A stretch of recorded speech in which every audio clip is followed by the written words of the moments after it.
Hello friends, ज्ञानशिला academy के YouTube channel पर आप सभी का हार्दिक स्वागत है।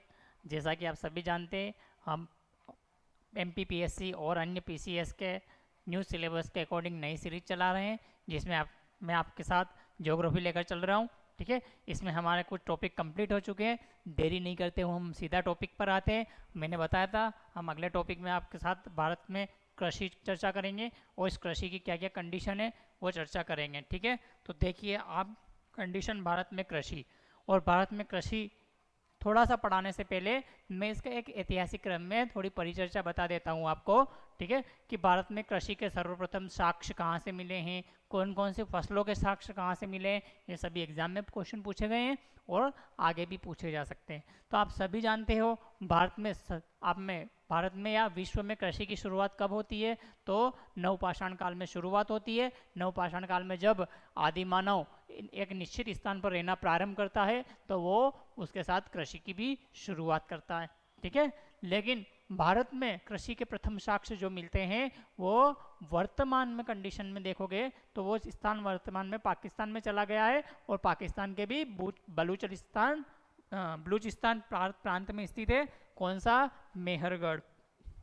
ठीक है, तो भारत में सबसे पहले जो कृषि के साक्ष्य मिले हैं वो मेहरगढ़ से मिले हैं, जो वर्तमान पाकिस्तान के बलूचिस्तान में स्थित है, ध्यान रखना है। और आपके एग्जाम में पूछा गया यहाँ से तो कृषि के साक्ष्य मिले हैं, लेकिन ये इस जगह से कौन कौन सी फसल के साक्ष्य मिले हैं? तो यहाँ से गेहूं और आपके किसके साक्ष्य मिले हैं? जौ के साक्ष्य मिले, अच्छे से याद रखना है। तो भारत में सर्वप्रथम कृषि के साक्ष्य मेहरगढ़ से मिले हैं, जो वर्तमान में पाकिस्तान के बलूचिस्तान में स्थित है। कौन सी फसलों के?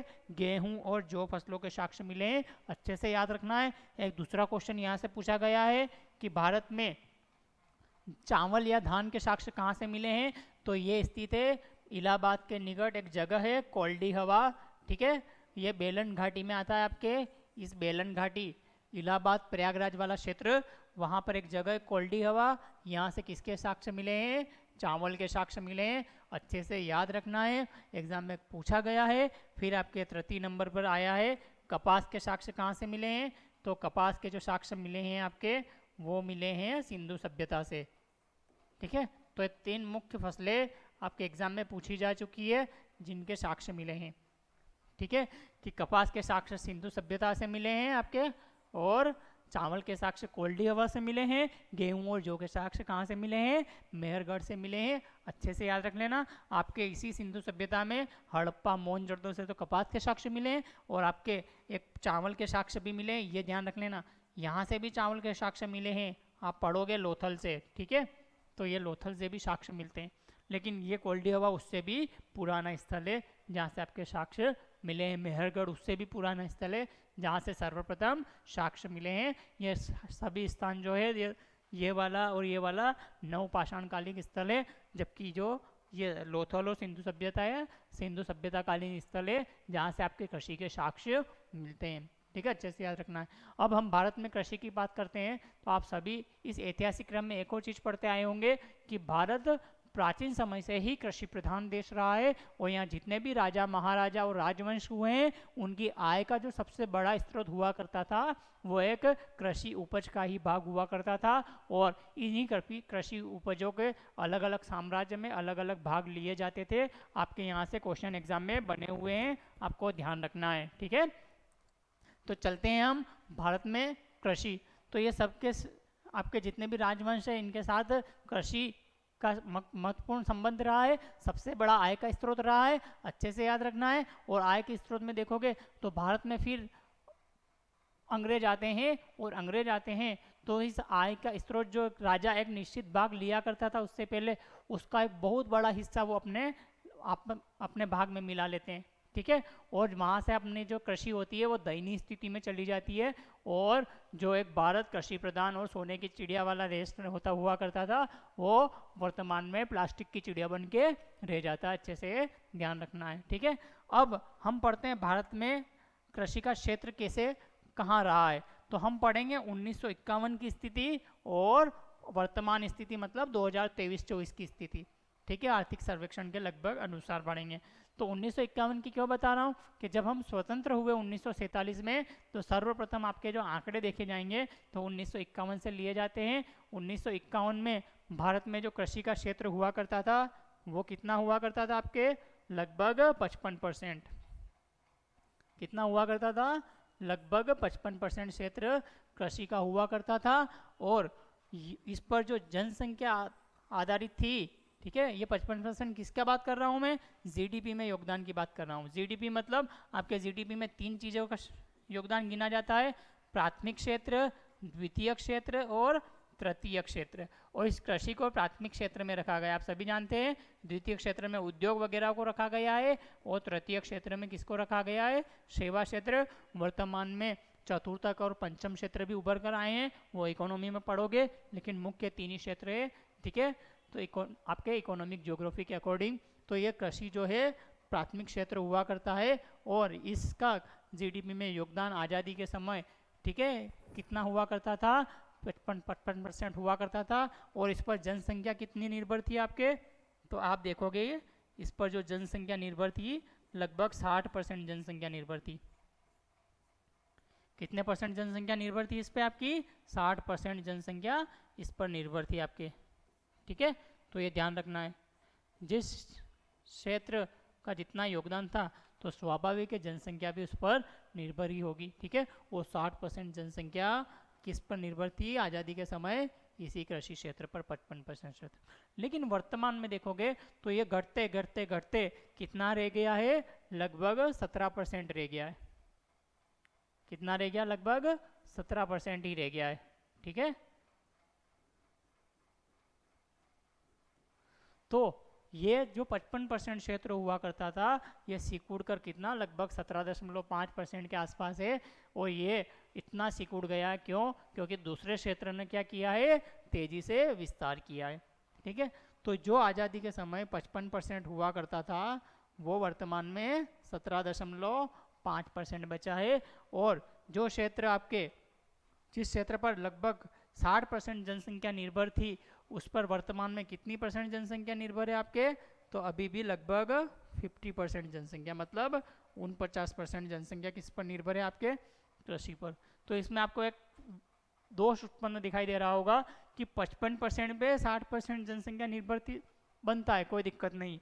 लेकिन आप देखोगे 17% पर अगर 50% जनसंख्या निर्भर है तो मतलब दबाव किस पर है, कहीं ना कहीं कृषि क्षेत्र पर है। तो वर्तमान में भारत में कृषि क्षेत्र दबाव के क्षेत्र से जूझ रहा है। क्यों जूझ रहा है कि हमने क्या किया कि जब हमारी जो अर्थव्यवस्था थी प्राथमिक द्वितीय तृतीय क्षेत्र में मौजूद थी तो हमने कृषि क्षेत्र से सीधे किस क्षेत्र में प्रवेश कर लिया, तृतीय क्षेत्र सेवा क्षेत्र में प्रवेश कर लिया। और सेवा क्षेत्र का योगदान अभी 55% हो गया लगभग, ठीक है, ध्यान रख लेना। जो कितना हुआ करता था उस समय आज़ादी के समय 17% के लगभग हुआ करता था, ठीक है। तो ये योगदान इसका बढ़ गया है और ये हमारा दोष रहा है कि हम कृषि से उद्योग और उद्योग से सेवा क्षेत्र में प्रवेश नहीं करें, जिसमें विश्व की सारी इकोनॉमी इसी क्रम में गई है। लेकिन हमारे यहाँ पर कृषि से सीधा सेवा क्षेत्र उत्पन्न, सेवा क्षेत्र में चला जाना क्या उत्पन्न करता है, कृषि के क्षेत्र में आज भी जनसंख्या की अत्यधिक निर्भरता को बताता है। और इसी कारण हमारे यहाँ पर देखोगे आप, आपके कौन कौन सी ग्रामीण बेरोजगारी सर्वाधिक दिखाई देती है।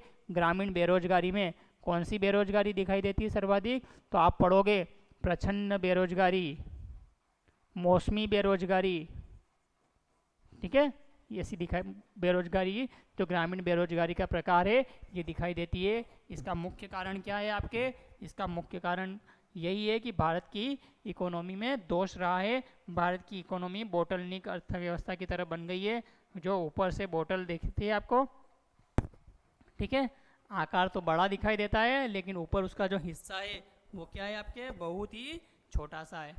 क्लियर है। तो ये ध्यान रखना है आपके, भारत की जो इकोनॉमी है बोटलनिक अर्थ इकोनॉमी है, जो सीधे कृषि से सेवा क्षेत्र में प्रवेश करने के कारण कृषि के क्षेत्र को तो कम कर पाई है जीडीपी में, लेकिन जनसंख्या को कम नहीं कर पाई है। और बेरोजगारी की स्थिति आज भी देखी जाती है। और नई बेरोजगारी अभी उभरी है, शिक्षित बेरोजगारी, जिसमें लोग शिक्षित तो है लेकिन उनके लिए पर्याप्त रोजगार नहीं है। ठीक है। तो ये आपको डाटा कहीं ना कहीं याद रखना है कि स्वतंत्रता के समय हमारे यहाँ पर कृषि का जीडीपी में योगदान कितना था, वर्तमान में कितना है, जनसंख्या कितनी निर्भर थी, वर्तमान में कितनी निर्भर है, और इसका कारण क्या है, कितनी निर्भर है अभी भी। ठीक है, तो ये आपके कुछ डाटा हुआ। अब हम पढ़ते हैं भारत में क्या कृषि को प्रभावित करने वाले कारक। ये महत्वपूर्ण कारक आपके एग्जाम में प्रीलिम्स में और मेंस दोनों में पूछे जा चुके हैं और अच्छे से पूछे भी जा सकते हैं आगे।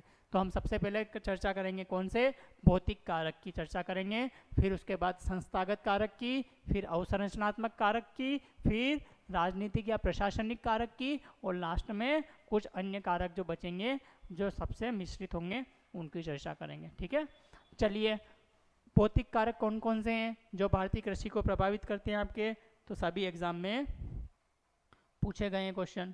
ठीक है, भौतिक कारक में सर्वप्रमुख कारक कौन सा है आपका, जलवायु है। ठीक है, आप पढ़ते हो जिस क्षेत्र की जैसी जलवायु होगी वहाँ एग्रीकल्चर वैसी ही होगा, वैसा ही होगा। ठीक है, कैसे, तो आप विश्व को देखोगे तो अलग अलग जलवायु क्षेत्रों में बांटा गया है। जैसे विषुवतीय जलवायु प्रदेश है, मानसूनी जलवायु प्रदेश है, ठीक है, भूमध्य सागरीय जलवायु प्रदेश है, आपके मरुस्थलीय जलवायु प्रदेश है। तो यहाँ पर कृषि भी वैसे ही प्रकार की होती है। भूमध्य सागरीय जलवायु प्रदेश में सिट्रिक फलों की कृषि होती है, विषुवतीय वनों में आपके रबर वगैरह की कृषि होती है, मरुस्थलीय प्रदेशों में आपके मोटे अनाज या कुछ भी कृषि नहीं हो पाती है। ठीक है, तो ये क्यों हो पा रही है, क्योंकि जैसे जहाँ की जलवायु है वहाँ की वैसी फसल। और आप भारत की जलवायु पढ़ते हो तो भारत की जलवायु कौन सी है, उष्ण कटिबंधीय। मैंने पढ़ा दिया आपको, पुराने वीडियो में जाके देख सकते हो। उष्ण कटिबंधीय मानसूनी प्रकार की जलवायु है। तो भारत में जो फसलें हैं वो भी कैसी फसलें हैं, मानसूनी फसलें मुख्य रूप से बोई जाती है। और मानसूनी फसलें कब बोई जाती है, जब मानसून का आगमन होता है। और उन्हीं फसलों को हम किस रूप से जानते हैं, खरीफ की फसलों के रूप में जानते हैं। और जो मानसून के जाने के बाद बोई जाती है उनको हम रबी की फसलों के रूप में जानते हैं। और जो गर्मी के मौसम में बोई जाती है उनको जायद के फसलों के नाम से जानते हैं। तो जलवायु एक मुख्य कारक है जो किसको प्रभावित कर रहा है, भारतीय कृषि को प्रभावित कर रहा है। फिर आप पढ़ोगे मृदा। मृदा ऐसा दूसरा प्रमुख कारक है जो किसको प्रभावित करता है, भारतीय कृषि या कहीं भी कृषि को प्रभावित करता है। जैसे आप पढ़ोगे भारत में दक्कन के पठार और मालवा के पठार में काली मिट्टी पाई जाती है, और काली मिट्टी को हम कपासी मिट्टी भी कह रहे थे। क्यों कह रहे थे, क्योंकि वहाँ कपास की फसल अच्छी होती है। तो वो देखो कपास फसल हो रही काली मिट्टी में हो रही है, तो मृदा किसको प्रभावित कर रही है, फसल को प्रभावित कर रही है। ऐसे ही मालवा के पठार में देखते हो तो खरीफ की फसल के रूप में आपके सोयाबीन बोई जाती है, और रबी की फसल के रूप में गेहूँ सर्वाधिक बोया जाता है। तो मतलब कहीं ना कहीं मिट्टी भी क्या करती है, किसको प्रभावित करती है, फसल को। मरुस्थलीय मिट्टी में चले जाओगे आप तो मोटा अनाज मसालों की कृषि की जाती है, जैसे थार वगैरह के क्षेत्र में। लाल पीली मिट्टी मध्य प्रदेश के पूर्वी क्षेत्र में मिलती है और भारत के प्रायद्वीपीय क्षेत्र में मिलती है। एमपीपीएससी क्वेश्चन पूछ चुकी है, कम उपजाऊ होती है, और कम उपजाऊ होने के कारण इसमें मोटे अनाजों की कृषि होती है। तो अच्छे से ध्यान रखना है। फिर आपके अगले कारक कौन कौन से हो जाएंगे, जैसे उच्चावच। और भी मृदाएं देख सकते हो, मैंने तो एग्जाम्पल देके बता दिया है। ठीक है, अब उच्चावच आपके एक मैदानी क्षेत्र है, एक पठारी क्षेत्र है, एक पर्वतीय क्षेत्र है। तीनों अलग अलग प्रकार के उच्चावच है। मैदानी क्षेत्र में आप देखोगे अलग अलग फसलें बोई जाएगी। मैदानी निचला क्षेत्र होता है, समतल क्षेत्र होता है, तो वहाँ गेहूँ, गन्ना, जौ, चावल, जूट जैसी फसलें बोई जाती है। जैसे आपके उत्तर के विशाल मैदान की चर्चा करते हैं हम, तो ऊपरी मैदान में गेहूं की फसल, मध्य मैदान में गन्ने की फसल, तो निम्न मैदान में जूट और धान की फसल बोई जाती है। ठीक है, तो ये ध्यान रखना है। इसके अलावा पठारी क्षेत्र में चले जाओगे तो भारत के प्रायद्वीपीय अलग अलग पठारी क्षेत्र में अलग अलग प्रकार की कृषि मिल रही थी। जैसे काठियावाड़ क्षेत्र में दक्कन के पठार में कपास की खेती मिल रही थी, तो वहीं आपके मालवा के पठार में गेहूं सोयाबीन की कृषि देखने को मिल रही है। ठीक है, तो उच्चावच भी प्रभावित कर रहे हैं। ऐसे ही हिमालय में चले जाओगे तो पर्वतीय क्षेत्रों में पर्वतीय कृषि या बागानी कृषि देखने को मिल रही है। तो आपके पश्चिमी घाट वगैरह में देखोगे तो स्थानांतरित, पूर्वी हिमालय में देखोगे तो स्थानांतरित कृषि देखने को मिल रही है। तो कहीं ना कहीं उच्चावच भी किसको प्रभावित करते हैं, कृषि को प्रभावित करते हैं। अच्छे से ध्यान रखना है। तो ये भौतिक या प्राकृतिक कारक हुए हैं जो भारतीय कृषि को क्या करते हैं, प्रभावित करते हैं। ठीक है, चलिए अपन अगले नेक्स्ट कारक पर चलते हैं। अगले नेक्स्ट कारक दिखाई दे रहे होंगे कौन से हैं, संस्थागत कारक। ठीक है, जहाँ भौतिक कारक, प्राकृतिक कारक तो मौजूद रहे हैं, लेकिन संस्थागत कारकों की क्या रही है, कमी रही है, वहाँ कहीं ना कहीं कृषि क्या रही है, दयनीय स्थिति में या अभी भी सुधार के क्रम में नहीं देखी गई है। और ये कौन कौन से कारक है संस्थागत कारक, तो ये दो प्रकार के भाग में बांट के पढ़ेंगे इसको हम, स्वतंत्रता से पूर्व और स्वतंत्रता के पश्चात। स्वतंत्रता के पूर्व जो कारक थे और स्वतंत्रता के पश्चात जो कारक थे वो कौन कौन से कारक थे जो प्रभावित किए हैं। तो आप सभी जानते हैं भारत के जितने भी राजा महाराजा रहे हैं उनकी आय का स्रोत क्या हुआ करता था, कृषि या एग्रीकल्चर हुआ करता था।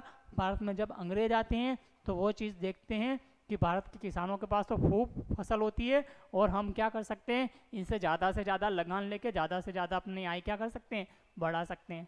तो भारतीय किसानों का क्या करते हैं, शोषण करना शुरू कर देते हैं। और शोषण को 3 रूपों में जाना जाता है, जमींदारी प्रथा, महालवाड़ी प्रथा और रैयतवाड़ी प्रथा के रूप में। ठीक है, इसमें क्या किया जाता है, जो भूमि पर किसानों का मालिकाना हक था उनसे मालिकाना हक छीन लिया जाता है और एक कुछ नए पक्ष को उजागर किया जाता है। उसमें एक जमींदार बनाया जाता है जो अंग्रेज और किसानों के मध्य बिचौलिए का कार्य करता है।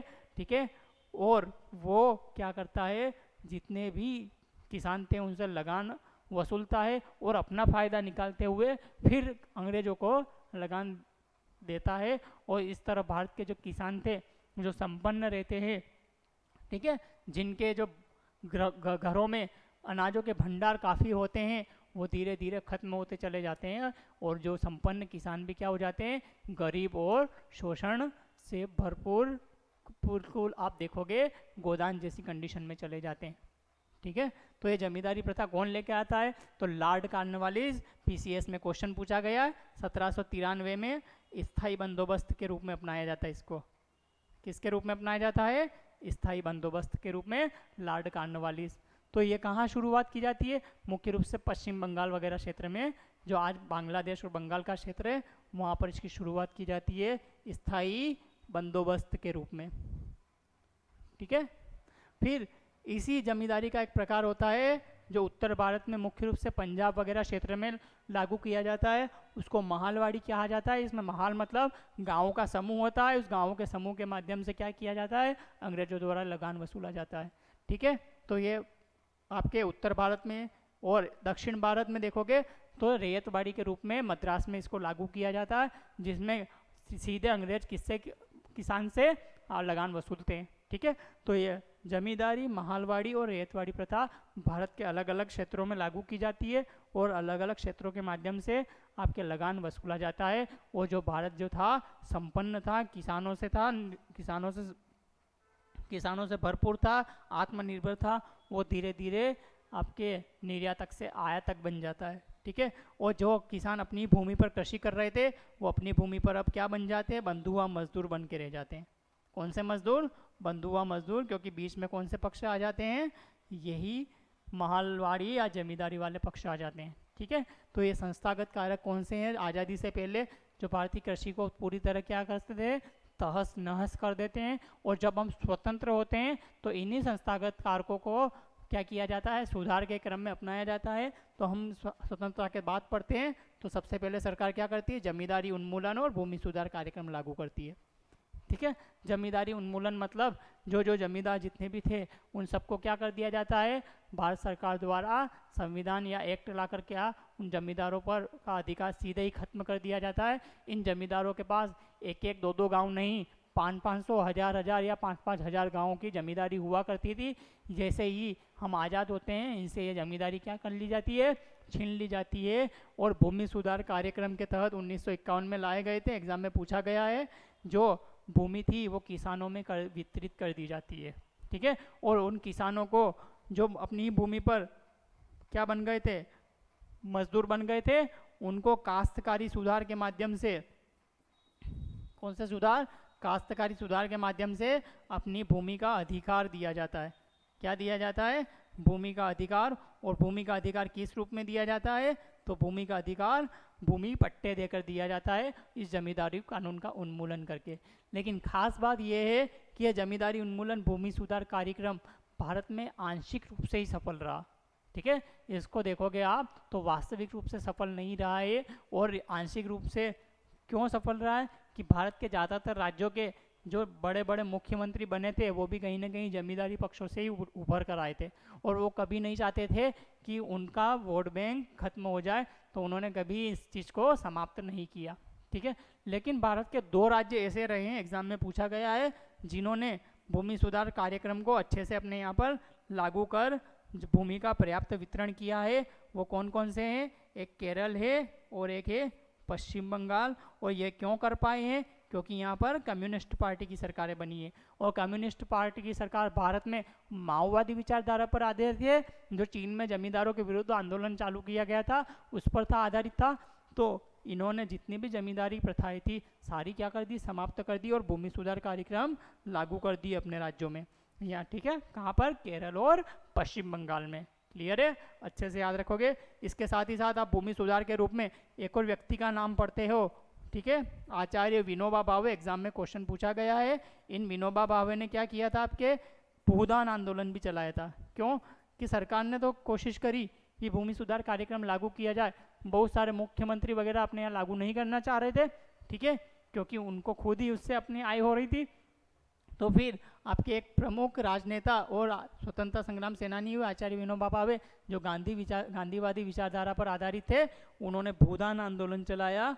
ठीक है, और भूदान आंदोलन के तहत जिनके पास अधिक भूमि थी उस अधिक भूमि को किसानों में क्या किया गया? वितरित किया गया।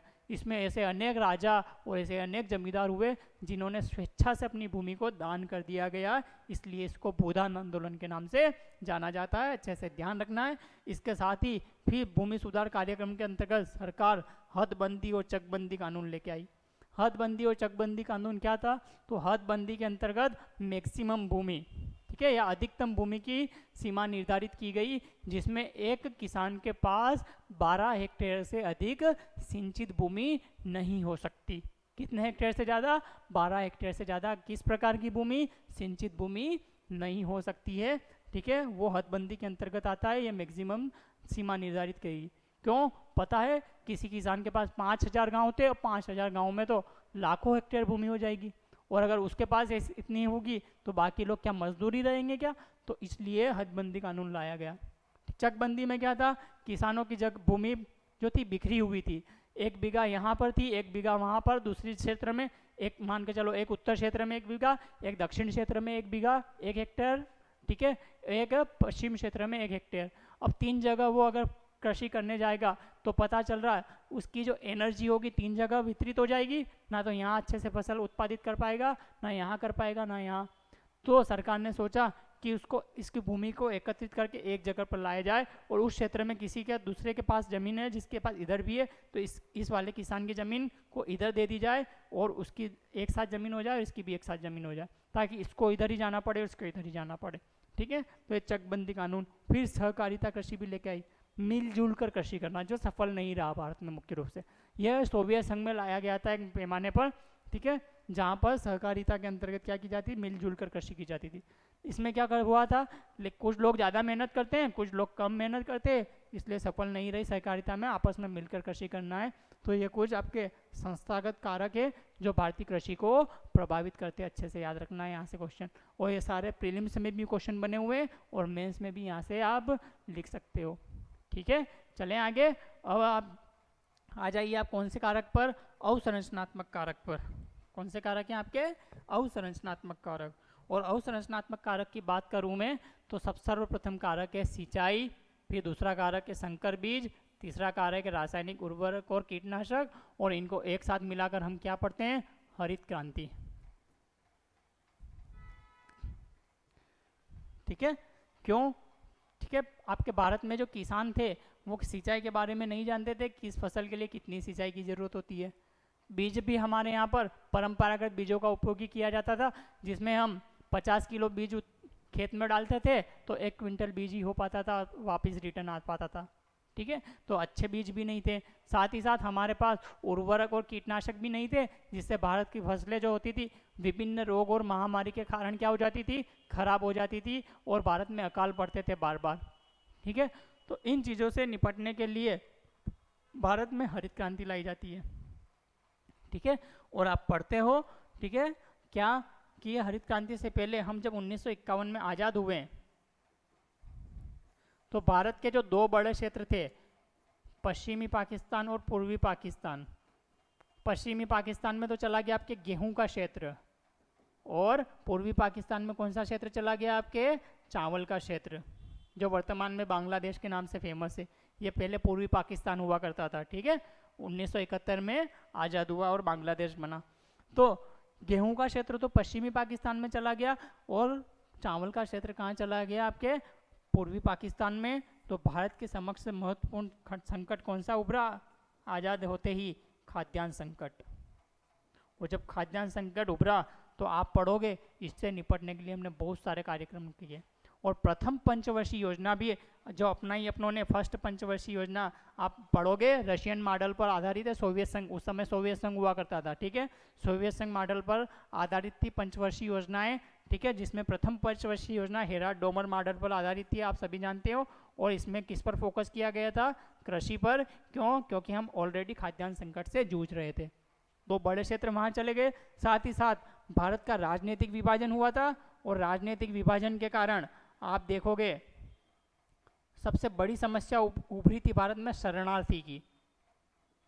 और यह शरणार्थी कम नहीं थे, लगभग ये विश्व में सबसे बड़ा राजनीतिक विभाजन माना जाता है, जिसने 10 करोड़ लोगों को इधर से इधर विस्थापित करने के लिए मजबूर कर दिया था, ठीक है। और इस 10 करोड़ में एक सरकारी डाटा है कि लगभग 4-5 लोग या 10 लाख समथिंग लोग मारे गए हैं, लेकिन आंकड़ा उससे ऊपर, अगर सरकारी आंकड़े को हटा दे तो इसमें 1 करोड़ से ज़्यादा लोग मारे गए होंगे शायद तक। क्यों, भूखमरी से, एक दंगों के कारण तो मारे ही गए थे जो एक सामान्य कारक था, लेकिन भूखमरी, गरीबी और जैसे अन्य कारक से इसका कोई अंदाजा नहीं लगाया जा सकता कि इसमें कितने लोग मारे गए थे, ठीक है। तो ये शरणार्थी समस्या भी उभरी थी, तो इसको खाना कैसे खिलाया जाए, ये भी आपके संकट था। साथ ही साथ इस हरित क्रांति लाने का एक और कारण भी क्या था, भारत ने अमेरिका के साथ एक समझौता कर रखा था। वो समझौता किस नाम से जाना जाता था आपके, आप पढ़ोगे तो वो समझौता जाना जाता था PL 480, ठीक है।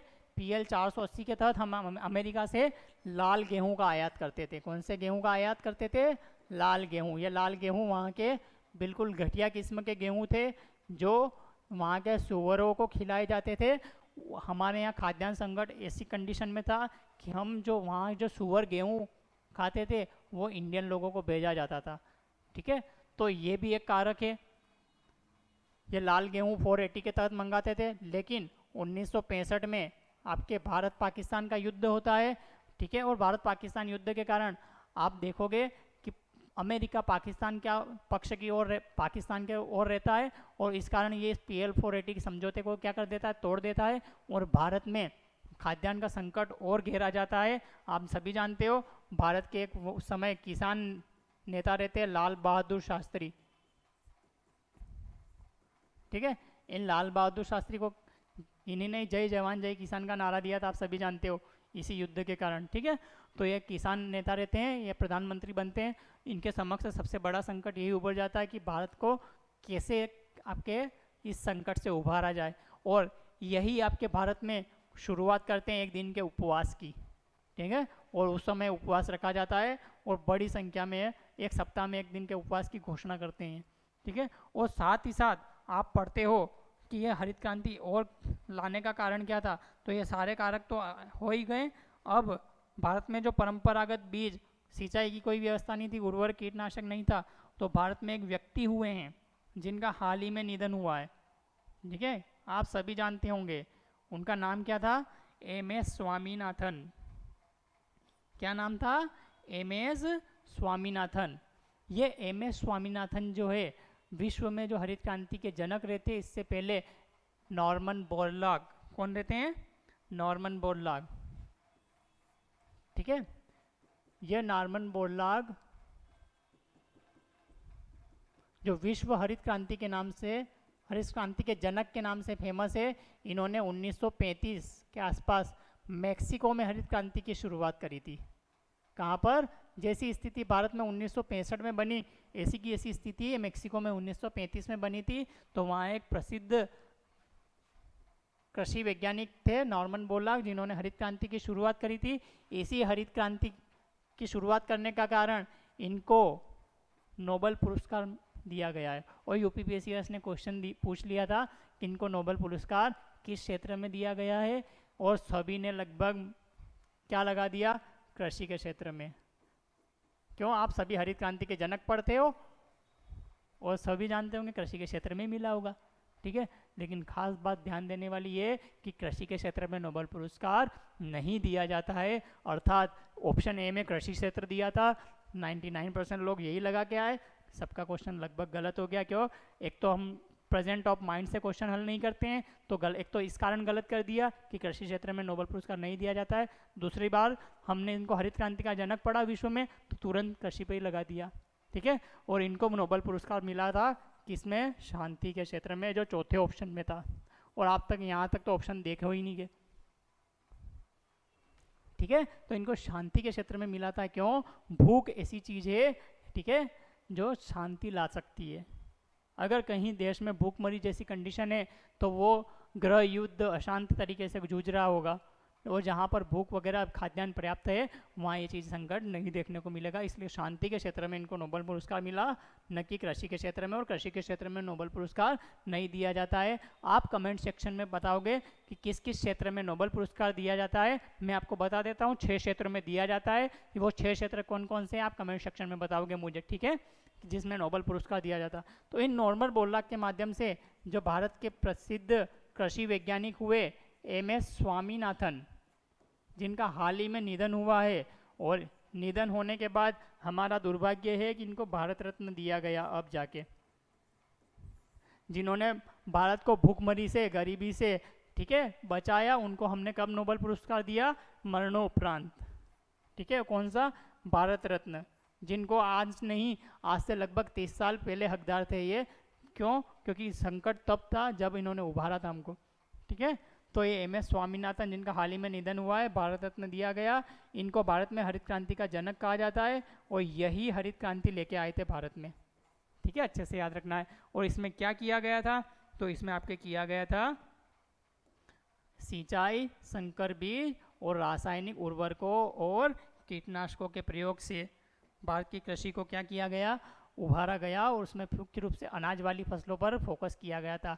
और अनाज वाली फसलों में भी गेहूं और चावल पर। और गेहूं तो हमने मैक्सिको से मंगाया, और चावल कहाँ से मंगाया हमने,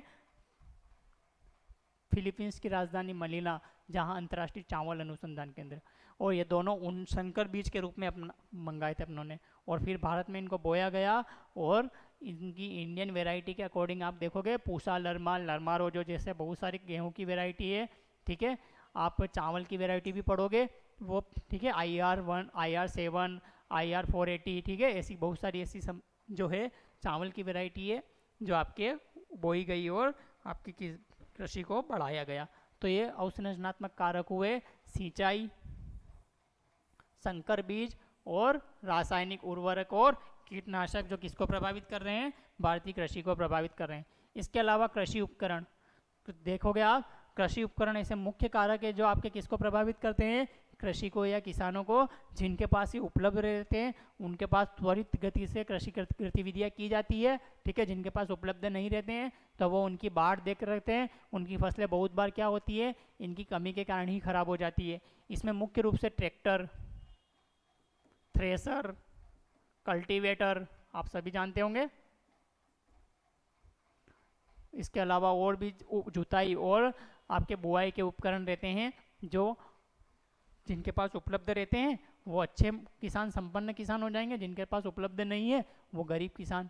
अब आप बोल दो झारखंड, उड़ीसा, मध्य प्रदेश के किसानों को कि किसान आंदोलन करना है, बेचारे 3 दिन तक भी नहीं बैठ पाएंगे। क्यों, उनके पास वैसे ही खाद्यान्न विद्यान्न नहीं रहता इतना, ठीक है। रोज कार्य करते हैं, रोज काम करके भरपेट अपना पेट भरते हैं, वो कहाँ से आंदोलन करेंगे। लेकिन आप देखो पंजाब, हरियाणा, पश्चिमी उत्तर प्रदेश के किसान, ठीक है, उनको बोल दो 5 साल दिल्ली में बैठना है, आपको आंदोलन करना है, तो भी ये बैठ जाएंगे। वो क्यों, उनके पास सारे संसाधन मौजूद है, ठीक है।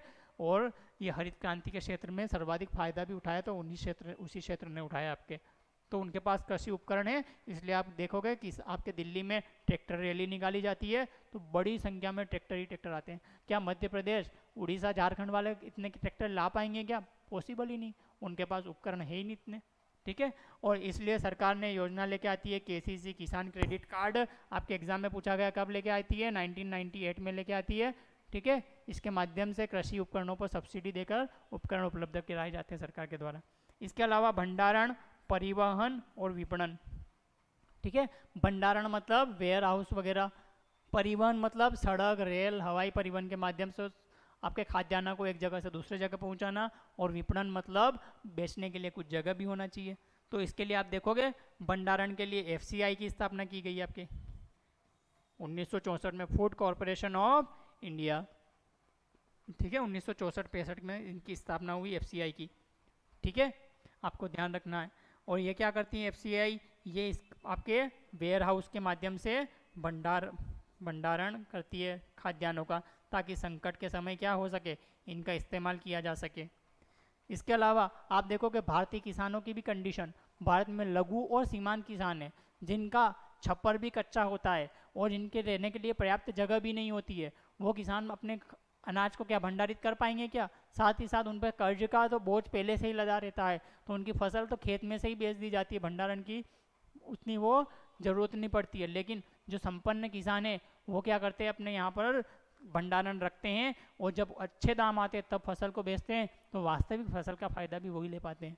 जबकि सामान्य लघु किसान कभी आपकी भारत में संपन्न नहीं हो पाएंगे, ना ही हो पा रहे हैं। सरकार कितनी योजनाएं लेके आएगी लेकिन हो ही नहीं पा रहे हैं, क्यों? उनकी स्थिति ऐसी है, पूरी आर्थिक स्थिति की वो इस कंडीशन में नहीं जा पा रहे अभी भी, ठीक है। तो ये भंडारण, एफसीआई। फिर परिवहन देखोगे आप, सड़क होना चाहिए पर्याप्त, कोल्ड स्टोरेज होना चाहिए। कोल्ड स्टोरेज मतलब कोल्ड चेन। आपको ऐसी मान के चलो ट्रेन में भरकर तो भेजा, लेकिन दिल्ली से आपको चेन्नई भेजना है, तो 3 दिन में ट्रेन पहुंचेगी क्या? 3 दिन में सब्जी टिकेगी क्या उसमें? नहीं। तो उसके लिए परिवहन तो होना चाहिए, लेकिन परिवहन भी अच्छा होना चाहिए, जैसे फसल जल्दी ख़राब नहीं हो, अनाज जल्दी ख़राब नहीं हो, उसके लिए कोल्ड स्टोरेज भी होना चाहिए, शीत भंडारण। तो भंडारण, शीत भंडारण और शीत परिवहन, ठीक है। कोल्ड स्टोरेज के साथ ट्रकों वगैरह में भेजा जाए। तो सड़क परिवहन के लिए आपने सुना होगा सरकार किसान रेल चला रही है, रेल के माध्यम से, ठीक है, किसान रेल, किसान उड़ान योजना चला रही है सरकार एरोप्लेन के माध्यम से, ठीक है। एक्सप्रेस वे बना रही है ताकि एक जगह से दूसरी जगह पहुंचाया जा सके, तो ये भी एक कारक है। फिर विपणन, विपणन के लिए सरकार ने क्या बना रखी है? मंडियाँ, एपीएमसी एक्ट बना रखा है। कौन सा एक्ट बना रखा है? एपीएमसी।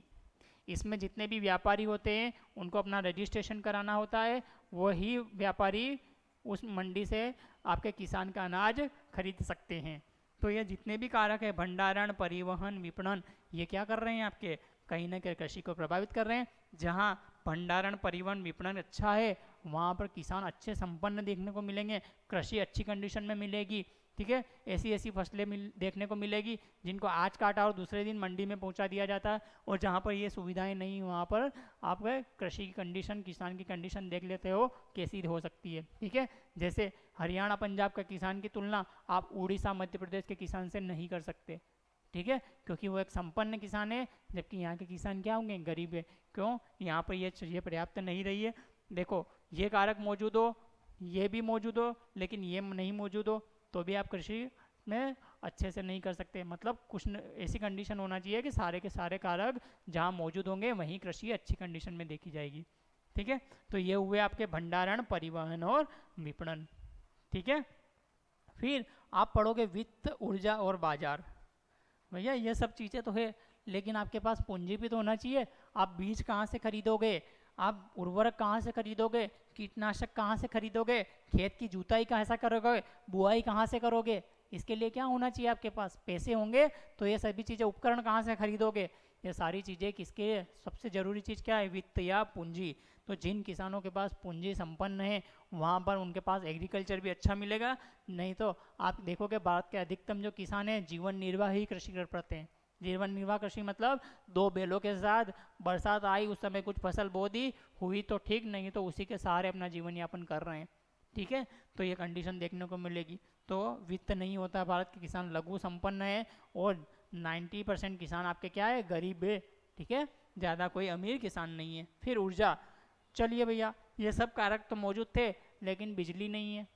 अब मान के चलो मानसून वाली फसल तो ले लिया आपने, खरीफ फसल प्रकृति से, लेकिन अब उसमें रबी की फसल लेने जाएंगे तो आपको सिंचाई उपलब्ध करानी पड़ेगी। सिंचाई के लिए कुएं, ट्यूबवेल, नहर से सिंचाई कराओगे तो क्या होना जरूरी, बिजली, ऊर्जा होना जरूरी। नहीं तो आप फसल की सिंचाई टाइम से नहीं कर पाओगे, टाइम से नहीं कर पाओगे तो फसल भी पर्याप्त उत्पादित नहीं होगी।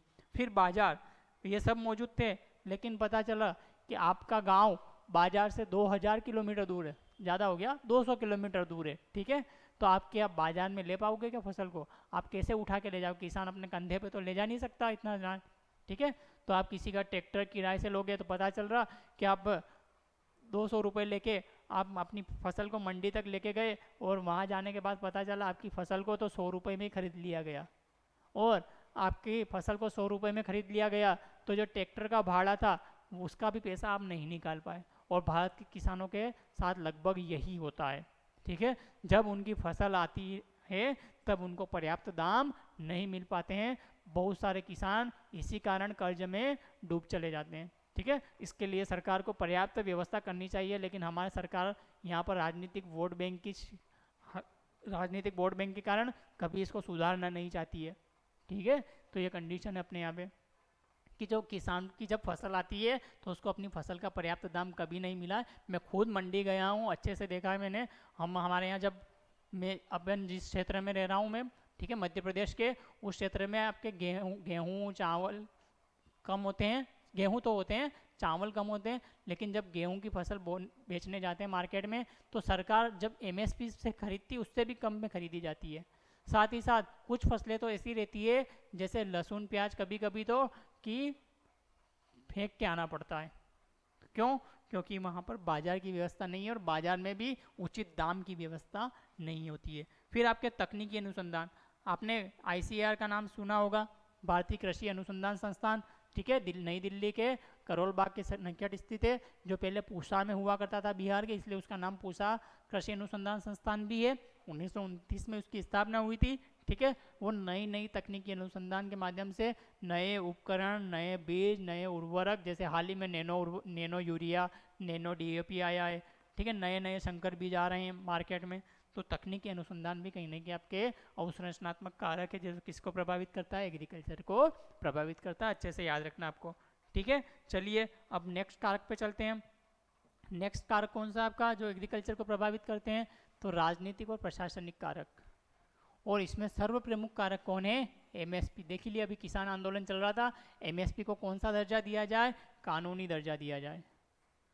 और ये आपके भारत के सबसे ज़्यादा कौन से किसान मांग कर रहे हैं, पंजाब, हरियाणा और पश्चिमी उत्तर प्रदेश या दिल्ली के आसपास के किसान। क्यों कारण कर रहे हैं कि जो MSP होती है, जो सरकार आपके गेहूं खरीदती है MSP पर, मिनिमम सपोर्ट पे, उसका 90% भरपाई यही राज्य कर लेते हैं, पंजाब, हरियाणा और पश्चिमी उत्तर प्रदेश, उत्तर पूर्वी राजस्थान। और जब यही कर लेते हैं, ठीक है, तो अगर मान के चलो सरकार अभी जो अगर खरीदारी करेगी और इसको कानूनी बाध्यता नहीं है, तो क्या सरकार अब अन्य क्षेत्रों वाले किसानों से भी क्या करेगा, हरित क्रांति। अब वो एक क्षेत्र तो रहा नहीं, अब धीरे धीरे कृषि का क्षेत्र क्या हो रहा है, अन्य क्षेत्रों में भी विस्तार हो रहा है। तो अन्य क्षेत्रों से भी सरकार को क्या करना पड़ेगा, गेहूं वगैरह खरीदारी करना पड़ेगी, ठीक है। और सरकार को बाध्यकारी हो जाना पड़ेगा कि हमारा गेहूं खरीदे ही खरीदे। और पता चल रहा कि 90% भरपाई तो अभी यही कर रहे हैं, तो 1000 क्विंटल लेके ये भी चले गए, और बाकी दूसरे क्षेत्र से भी मान के सरकार को 1200 क्विंटल की ज़रूरत थी, 1000 लेके यही चले गए, तो सरकार क्या अन्य क्षेत्रों से 200 क्विंटल ही खरीद पाएगी। और इस अगर मान के चलो अगर यही चीज़ बाध्यकारी हो जाए और अन्य क्षेत्र से भी 1000 क्विंटल गेहूँ आ गया, तो फिर सरकार को खरीदना था 1200 क्विंटल और 2000 क्विंटल कैसे खरीदेगी, ठीक है। और इतना दाम कैसे उपलब्ध कराएगी किसानों को, ठीक है। तो ये भी एक बड़ी सरकार के समक्ष भी समस्या है और किसानों की भी बड़ी समस्या है कि सरकार अभी जो मान के चलो 1200 क्विंटल खरीद रही, तो उसका 90% तो 1000 क्विंटल तो इन्हीं ने उपलब्ध करा दिया लगभग, तो बाकी जगह से सरकार 200 क्विंटल खरीद लेती है। लेकिन पता चला कि 1000 क्विंटल अगर कानूनी रूप से बाध्यकारी कर दिया तो ये भी 1000 क्विंटल लेके आ गए MSP के अंतर्गत, और ये भी MSP के अंतर्गत 1000 क्विंटल लेके आ गए। तो सरकार को 1200 क्विंटल की ज़रूरत थी, उसके पास बफर स्टॉक FCI के पास इतना ही था और 2000 क्विंटल आ गया, तो वो अनाज कैसे खरीदेगी, वो भी एक बड़ी समस्या है, ठीक है, इसलिए सरकार इसको अभी कानूनी दर्जा देने के पक्ष में नहीं लग रही है। तो ये एमएसपी ध्यान रखना है, मिनिमम सपोर्ट प्राइस, ये कौन लेके आया था, ठीक है, इसकी घोषणा कौन करता है, आपके पूछा भी गया है, तो इसकी घोषणा करता है सीएसीपी। सीएसीपी द्वारा पूछा गया एग्जाम में, सीएसीपी कृषि लागत एवं मूल्य आयोग इसका नाम है, ठीक है। ये पहले तो कृषि लागत मूल्य आयोग कृषि मूल्य आयोग के रूप में 1965 में स्थापित हुआ था। 1985 में इसका नाम कृषि लागत एवं मूल्य आयोग कर दिया गया, ठीक है। और ये क्या करता है, इन्हीं एमएसपी की घोषणा करता है, और कितनी पर, 23+1 फसलों पर, ठीक है। 23+1 मतलब एक गन्ने की फसल को अलग से रखा गया, इसके लिए अलग प्रक्रिया सरकार अपनाती है। बाकी 23 फसलें ऐसी है जिसमें गेहूं चावल भी आ जाते हैं और अन्य फसलें भी आ जाती है, ठीक है। जो मुख्य फसलें हैं वर्तमान में जो सरकार एमएसपी के अंतर्गत खरीदती है, लेकिन कानूनी रूप से बाध्यकारी नहीं है, इतना ध्यान रखना है आपको, ठीक है। तो ये एमएसपी, इसके अलावा आपके राजनीतिक कारक सब्सिडी, जैसे बीज, उपकरण, ऊर्जा, उर्वरक, सरकार इन सब पर क्या करती है, आपको सब्सिडी प्रदान करती है, पता है। और सब सरकारी उचित मूल्य की दुकान के माध्यम से ये आपके उपलब्ध कराया जाता है। कौन सी, सरकारी, आपके गांव शहर में भी इस दुकान का नाम सुना होगा, सरकारी उचित मूल्य की दुकान। यहाँ से सरकार आपको सब्सिडी के माध्यम से इन सभी चीज़ों का उपलब्ध कराती है। साथ ही साथ उपकरण के लिए केसीसी कार्ड योजना लेके आई है सरकार, ठीक है। और किसानों को 0% ब्याज पर लोन उपलब्ध करा रही है, ताकि सरकार से किसान लोन लेके अपने आप भी संपन्न हो पाए, तो ये ध्यान रखना है। फिर आप देखोगे एपीएमसी, एपीएमसी एक्ट पढ़ोगे आप। एपीएमसी एक्ट में मैंने बताया था अभी थोड़ी देर पहले, मंडियों के अंतर्गत आपके जो व्यापारी उनको रजिस्ट्रेशन कराना पड़ता है, फिर वो फसल खरीद पाते हैं। तो यही आपके प्रशासनिक कारक भी है। ये मंडियाँ किसके द्वारा, हर एक राज्य सरकार अपने यहाँ पर क्या करती है, मंडियों की स्थापना करती है, उन मंडियों में किसानों की फसलों को खरीदा जाता है, ठीक है। आप देखोगे अलग अलग राज्यों में बड़ी संख्या में मंडियाँ मिलेगी, जहाँ पर केवल अनाज के खरीदारी की जाती है, ठीक है।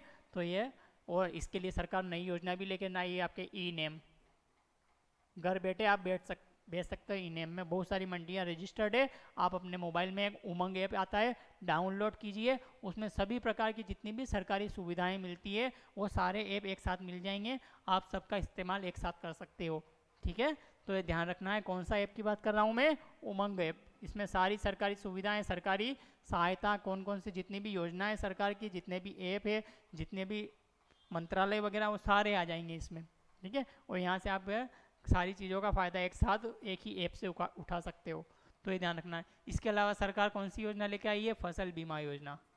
फसल बीमा योजना आपको पता है, एक केंद्र सरकार अपनी योजना लेके चलती है, राज्य सरकारें अपनी योजनाएं लेके चलती है। क्यों, आप पढ़ोगे कृषि समवर्ती सूची का विषय भी है, और समवर्ती सूची का विषय होने के कारण इसमें राज्य भी कानून बना सकते हैं और आपके कौन भी कानून बना सकते हैं, केंद्र सरकार भी, ठीक है। तो ध्यान रखना है। तो फसल बीमा के अंतर्गत आप देखोगे संघ सरकार लेके चल रही प्रधानमंत्री फसल बीमा योजना, और राज्य सरकार लेके चल रही मुख्यमंत्री फसल बीमा योजना। प्रधानमंत्री फसल बीमा के योजना के बारे में एग्जाम में क्वेश्चन आ गया है। कौन सा क्वेश्चन आया हुआ है, सरकार प्रधानमंत्री फसल बीमा योजना में किन किन फसलों पर कितनी कितनी आपके परसेंटेज या कितने कितने बीमा कवरेज रखा हुआ है। तो आप देखोगे खरीफ की फसल पर देखोगे आप, तो उसमें 2%, रबी की फसल पर 1.5% और बागानी फसल पर 5%, ठीक है। तो ये प्रधानमंत्री फसल बीमा के अंतर्गत बीमा कवरेज 2% खरीफ फसल पर, 1.5% रबी फसल पर और बागानी फसल पर 5% है। एग्जाम में पूछा गया, अच्छे से डिटेल में जाके पढ़ना है इसको आपको, ठीक है। ये फसल बीमा राज्य सरकार अपनी फसल बीमा लेके चल रही है, जैसे ध्यान रखना है। इसके अलावा किसान बीमा अलग अलग राज्य और केंद्र सरकारें फसल बीमा लेके भी चल रही है, ठीक है। किसान बीमा भी लेके चल रही है, और किसान कल्याणकारी योजनाएं और कार्यक्रम। आपको पता है किसान सम्मान निधि योजना, जिसमें आपको प्रति वर्ष 6,000 रुपये अलग अलग किस्तों के रूप में उपलब्ध कराए जाते हैं संघ सरकार के द्वारा, ठीक है। मध्य प्रदेश सरकार आपके मध्य प्रदेश किसान सम्मान निधि भी दे रही है, मुख्यमंत्री सम्मान निधि, उसमें वो प्रधानमंत्री सम्मान निधि के साथ अपनी तरफ से भी 6,000 रुपये मिला के दे रही है। इस प्रकार मध्य प्रदेश के किसानों को प्रतिवर्ष 12,000 रुपये दिए जा रहे हैं, ठीक है। तो ये सब किसान कल्याणकारी योजनाएं चला रही। इसके अलावा सब्सिडियां दी जा रही है, ठीक है, बीमा योजनाएं दी जा रही है, ई नेम, किसान रेल, किसान उड़ान, बहुत सारी ऐसी कुछ योजनाएं और कार्यक्रम है। खेत कुएं पर पंचपरमेश्वर योजना, तालाब बनाना खेत तालाब योजना, ठीक है। आप और पढ़ोगे तो सॉइल हेल्थ कार्ड योजना, मृदा की जांच करके आपको क्या करना, फसल को बोने का तरीका, फसल के साथ साथ आपको किस समय किस फसल की सिंचाई करना है, इसके लिए किसान जागरूकता कार्यक्रम भी चलाए जा रहे हैं, ठीक है, अच्छे से ध्यान रखना है। और टीवी चैनलों के माध्यम से जैसे डीडी किसान चैनल है, इसके अलावा किसान ऐप है आपके, उसके माध्यम से आप देख सकते हो कि आपको कौन सी फसल में कब सिंचाई देना है, कब कौन सा उर्वरक डालना है, कौन सा बीज बोना है अपनी मिट्टी के अनुसार, ये सारी देख सकते हो। तो ये सारे राजनीतिक प्रशासनिक कारक हुए जो भारतीय कृषि को क्या कर रहे हैं, प्रभावित कर रहे हैं, ठीक है। चलिए अब हम पढ़ते हैं अगले कौन से, अन्य कारक। और अन्य कारक पढ़ोगे आप तो अन्य कारक में कौन कौन से बचे हैं आप देखोगे तो कृषि को उद्योग का दर्जा दिया जाए, कृषि का क्षेत्र का विस्तार किया जाए, राष्ट्रीय अंतर्राष्ट्रीय कानून जैसे WTO के अंतर्गत सब्सिडियों के प्रकार, और भारत में जो कृषि कानून आए थे जो एक बड़ा कृषि सुधार होना था, लेकिन सरकार की राजनीतिक उदासीनता और भारतीय किसानों की जागरूकता की कमी के कारण, ठीक है, और इन बिलों में बहुत सारी कमियों के कारण ये समय पर लागू नहीं हो पाए हैं, ठीक है। और वर्तमान में ये बिल, ठीक है, जितनी ज़रूरत थी इनकी वो उसके अकॉर्डिंग कार्य नहीं कर पाए और वापस सरकार द्वारा ले लिए गए, ठीक है। और ये ध्यान रखना है कृषि कानून जो कौन कौन से थे, इसको मेंस में यूज़ कर सकते हो आप। राष्ट्रीय अंतर्राष्ट्रीय कानून में WTO के अंतर्गत ब्लू बॉक्स सब्सिडी आती है, ग्रीन बॉक्स सब्सिडी आती है। ये सब्सिडियाँ मैं आगे पढ़ाऊँगा किस प्रकार की होती है, तो ये भी आपके भारतीय कृषि को प्रभावित करती है, ठीक है।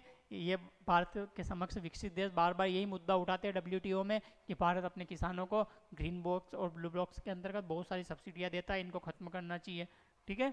कृषि क्षेत्र का विस्तार, अभी हाल ही में सुना होगा आपने मत्स्य पालन को, मुर्गी पालन को, मधुमक्खी पालन को, इनको भी किसका दर्जा दिया जा रहा है, कृषि का दर्जा दिया जा रहा है, तो ये भी ध्यान रखना है आपको। फिर कृषि को उद्योग का दर्जा दिया जाए, अर्थात मतलब कृषि एक प्राथमिक क्षेत्र ही है वर्तमान में, ठीक है, तो इसको उद्योग का दर्जा देके इससे ज़्यादा से ज़्यादा आमदनी की जाए, किसानों की आय को दुगना किया जाए, जैसी योजनाएं भी सरकार लेके चल रही है, तो वो सब अन्य कारक के रूप में आ जाते हैं जो भारतीय कृषि को क्या कर रहे हैं, प्रभावित कर रहे हैं। आपको अच्छे से याद रखना है, ये सही जो जितने भी कारक थे ये कारक आपके भारतीय कृषि को व्यापक रूप से प्रभावित करते हैं और इन सभी कारकों की मौजूदगी आवश्यकता है। अगर इनमें कुछ कारक मौजूद है कुछ नहीं है तो कृषि की कुछ न कुछ कमियां देखने को मिलेगी, इसलिए आवश्यक है सभी कारक हर क्षेत्र में उपलब्ध हो। तो भारत वर्तमान में एक कृषि संपन्न देश तो है ही है, और भी अधिक इस क्षेत्र में क्या कर सकता है, क्रांतिकारी परिवर्तन ला सकता है, अच्छे से ध्यान रखना है,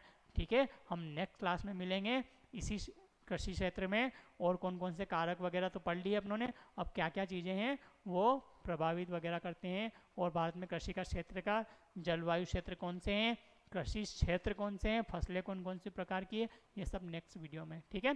थैंक यू सो मच।